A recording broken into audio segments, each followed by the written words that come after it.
काफ़ी trader intraday में option को राइट कर देते हैं, कॉल और पुट ऑप्शन दोनों को राइट कर दिया without any stop loss, without any hedging, और एक ही सिंगल ट्रेड में यहाँ पर बड़ा कैपिटल लॉस कर लेते हैं। तो यहाँ पर हम क्या करें, अगर हम विदाउट एनी हेजिंग ट्रेड कर रहे हैं, विदाउट स्टॉप लॉस कॉल और पुट ऑप्शन को राइट कर रहे हैं, तो किस बात का हमें ध्यान रखना चाहिए, जिससे जो ये एक कॉमन प्रॉब्लम है कि एक ही ट्रेड में सब कुछ चला गया, उससे हम बच सकें।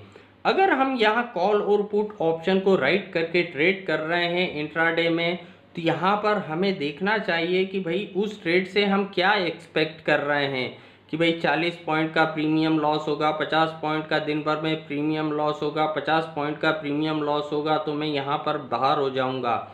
यानी उस ट्रेड से मेरा एक्सपेक्टेशन 50 पॉइंट का है, तो यहाँ पर मुझे मेरे लॉस को भी पहले से डिसाइड करके रखना चाहिए कि अगर ये ट्रेड गलत होता है और इस ट्रेड में मुझे, मान लो मैंने कहा कि 25 पॉइंट का जब भी मुझे इस ट्रेड में लॉस दिखने लगेगा, इस ट्रेड से मैं एग्जिट हो जाऊंगा।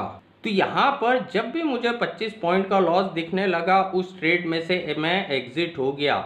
लेकिन यहाँ पर कुछ कंडीशन ऐसी भी होंगी कि कई बार ऐसा भी होगा कि आप 25 पॉइंट का लॉस लेके उस ट्रेड में से तो बाहर हो गए, लेकिन शाम तक अगर आपने देखा कि यार अगर मैं शाम तक बैठे रहता तो मुझे 50 पॉइंट का प्रॉफिट हो जाता। लेकिन हर दिन ऐसा नहीं होगा, कुछ दिन ऐसा भी होगा कि अच्छा हुआ मैंने 25 पॉइंट का लॉस बुक कर लिया, नहीं तो शाम तक मुझे 300 पॉइंट का लॉस लग जाता।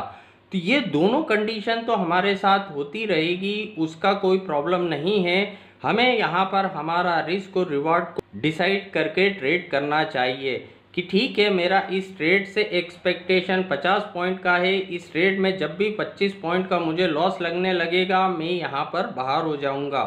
तो यहाँ पर जो एक प्रॉब्लम आती है कि एक ही सिंगल ट्रेड में मेरा सब कुछ चला गया, काफ़ी बड़ा कैपिटल लॉस लग गया, तो उस प्रॉब्लम से हम बच जाते हैं।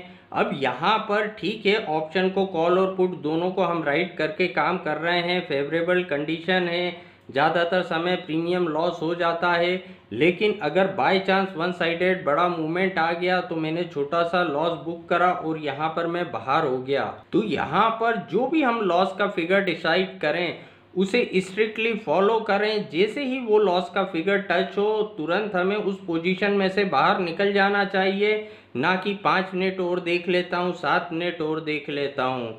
और यहाँ पर लॉजिकली सोचने वाली बात ये है कि भाई 3 महीने तक हम अच्छा कर रहे थे, 3 महीने तक हम पैसा कमा रहे थे, मतलब ज़्यादातर समय हम पैसा यहाँ पर अर्न कर रहे थे प्रीमियम लॉस की वजह से। लेकिन 2-3 ट्रेड ही ऐसे ख़राब आए, तो यहाँ पर हमारा सब कुछ चला गया। तो वो 2-3 ट्रेड को ही प्रोटेक्ट करने के लिए वो कब आएंगे, किस दिन आएंगे, वो हमें पहले से पता नहीं चलेगा। और एट लास्ट अगर हम एफ&ओ में ट्रेड कर रहे हैं और लंबे समय तक इस मार्केट में सक्सेसफुली काम करना चाहते हैं, तो हेजिंग ही सबसे बेस्ट विकल्प होता है। तो आज के वीडियो में इतना ही। अगर ये वीडियो आपको पसंद आया तो वीडियो को लाइक करना ना भूलें। Thank you.